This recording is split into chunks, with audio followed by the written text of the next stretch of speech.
here's Brody Brazil. It's interesting right now in Utah how there's two distinct projects going on. There's the one you can see, which is the Utah Hockey Club, and drafting players and coming out with jerseys and trying to build a team for next season. But then there's also what's going on with the Delta Center and the surrounding entertainment district that the Smith Entertainment Group is trying to put together. They're trying to grab hold of that $900 million, which was approved in the last legislative session back in February by the state of Utah. They're trying to put it to use. They're also trying to take advantage of several blocks east of Delta Center and now even one block west of Delta Center to try and make that their entertainment district of the future. A couple steps in that process. One actually might take place this upcoming week. I'll detail that later on in the video. But here's kind of the big picture details to get you up to speed on everything. SB 272, that is what was approved by the state of Utah back in February. That is the $900 million to revitalize a downtown arena. Now, it was left wide open. The Smith Entertainment Group or whoever could have applied that $900 million to the current Delta Center or build a brand new downtown arena for the basketball. And then turns out the hockey team, which they acquired about a month and a half later. So they've decided first off here how they're going to spend and divide that $900 million. And some of that needs approval here. The first thing they want to do is upgrade Delta Center with about $525 million of that $900 total. Then they're going to take the remaining $375 and apply it towards the entertainment district. And it does seem like things are going to happen in sequential order. Fix up the Delta Center first, get it right for hockey, get all the upgrades done and modifications done. And then maybe in 2025 or so, start the entertainment district project. They have 10 years to complete everything, which I will spell out here at the bottom. Anything that's tied to public money here, the $900 million, has to be completed by 2034. So they can't just say, well, it's a 30-year payback. They actually need to take care of everything within the next 10 years. And as part of this, as part of receiving this $900 million and the whole entire plan, the Smith Entertainment Group has to make a 30-year pledge to play almost all the games for the Jazz and the hockey club, the hockey team, whatever we'll call them, the Yeti, for 30 years. So they can't move. They can't have a temporary home somewhere else. They can play a specialty like Winter Classic game here and there, the hockey team I'm talking about. But obviously, it's a 30-year commitment that comes with this $900 million. And the Smith Entertainment Group, right, they have known this was in the works, this was in the cards for them. Now they're trying to acquire it, they're trying to put it to use, they're trying to make this happen right now. It turns out what they're asking for, what they're hoping for here is about 100 total acres. You can kind of see Delta Center there, corner top left, but there's also that block to the left, which is a shopping center that's also going to be part of this downtown sports, entertainment, culture, and convention district. That's the long way about it. I just call it the entertainment district.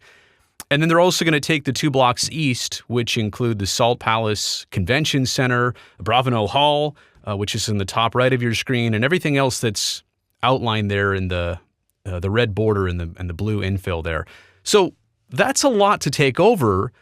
The Smith Entertainment Group, they actually need to agree to a lease with the county of Salt Lake to acquire all this land, to be able to take that money and put in Smith Entertainment Group's own $3 billion to all of this. So there is kind of a thing here at the end. There's also a sales tax that needs to be applied so that even the $900 million can be generated. There's a lot of moving parts still. I don't question the $900 million part. That seems pretty easy. You add the 0.5% sales tax so long as the city council approves it. There's your $900 million. But acquiring all this land from the county of Salt Lake, does that come for free? It's a lease. That's what the SEG is seeking. Does it come with benefits like no property tax, no income tax on this 100 acres? Like, there's a lot that remains to be seen here about the deal that SEG would make with the county. Everything else is pretty clear. That part still remains to be seen. In terms of Delta Center and the timeline, SEG has come out and detailed what they want to do. This year, they've obviously got to get to things quick for the hockey team, the hockey locker rooms, dressing rooms, so to speak, different equipment, ice stuff, Zamboni stuff. They have the facilities. They just need to make sure that it's all up to NHL standards. So all of that and some prep work for April of 2025. So as soon as the next hockey and basketball seasons are over, next summer, the summer after that, and pretty much the summer after that. So the summers of 25, 26, and every summer until the fall of 2027, they're going to be busy at work modifying and renovating Delta Center. So they're not going to close it down. They're not going to make teams play elsewhere. They're just going to do this in the summer months. But there's a lot to happen there for $525 million worth of arena upgrades at Delta Center. So here's the money part, right? The $900 million. And again, some of this is pretty straightforward. I don't know if everybody agrees on it, but it's already been approved by the Utah State Legislature, a 0.5% sales tax increase that would pay off the 30-year bonds of $900 million, which they say could generate a total of $1.2 billion. The Salt Lake City Council has to approve that tax increase in this calendar year of 2024. And the city's also saying they have, quote, no obligation or liability to fund the gaps if the tax, that 0.5% sales tax increase, if it doesn't fully service the bonds. Basically, City of Salt Lake is not on the hook for this. So I'm assuming that means SCG would have to fill in any shortcomings in paying off those bonds. SCG, as I also mentioned, they also need a lease with the county for those 2 blocks east of the arena. That's still a big question for me. What benefits does that come with? How easy is that to acquire? What's the deal there? Are they paying for it? Are they getting it for free? Are they also getting it for free and benefits to go along with it?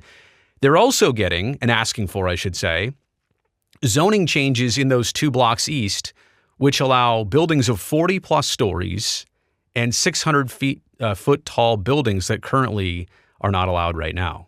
That's interesting, right? So they have pretty grand plans, or at least they want to reserve the right to do whatever they want with those 2 blocks east of Delta Center. And you can already start to think about LA Live. For those of you who have been to the former Staples, now Crypto.com arena, just across the street, they've got LA Live, which seems like the entertainment district that they created, 20 years ago, that now everybody's trying to copy and duplicate to a certain degree. That's what they want to do here in Utah. And it seems like the Smith Entertainment Group, they're going to be in charge of running that, owning that, operating that, benefiting from that. I'm just wondering if they're going to get 100 acres of land handed to them. And not only that, but the $900 million of public money also handed to them. It's almost like, here, we'll give you a car. All you need to do to get this brand new luxury car is put new tires on it. Put new tires on it and the car is yours. We'll give it to you for free. Interesting, right? Now, that's not to say that SCG is not doing diligence here and investing. They say they're going to invest over time $3 billion. All of that. Plus, they're going to impose ticket fees at Delta Center over the next handful of years to start paying back Salt Lake City and going towards a fund that goes direct to the city for affordable housing. So SCG is going to impose ticket fees of either $1, $2, or $3. $1 if your ticket is $25 or less, a $2 ticket fee if your ticket is $25 to $200, and $3 if your ticket is greater than $200 for every Delta Center event. Now that fee, like I said, goes directly to the city and it goes towards affordable housing. So that's a huge give back by SCG, hundreds of millions of dollars most likely, that they'll be giving right back to the city. They're also saying, SCGs, that they'll make gathering spaces. They'll make it available on these 100 acres to the public. They've already slated out several days per year that the city can do whatever they want with it, a music festival, a food festival, things like that.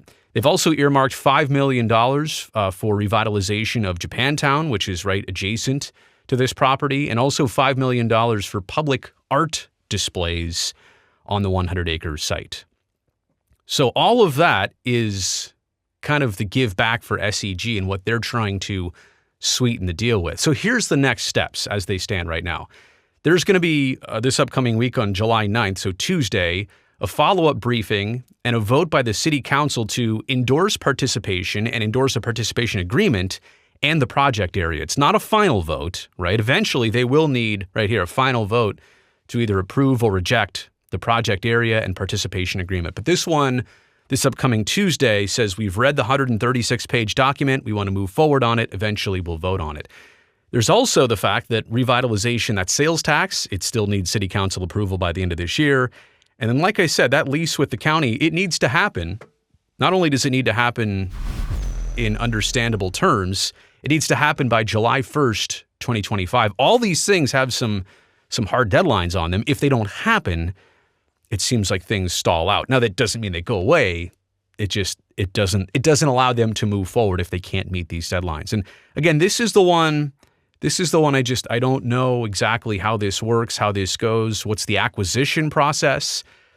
That's a lot of important land downtown, and it's being given to SEG, or at least letting them lease it for beneficial terms when they're already getting $900 million of public funding. So it's the cake and the cherry on top that they're getting all at once. But you know what? If they do the right thing here, if they follow through with what people agree to, then what more can you say? It's a deal done, and it's two professional sports teams modifying an existing venue. I always like when you fix up something that you have instead of tearing it down and building something new or relocating it.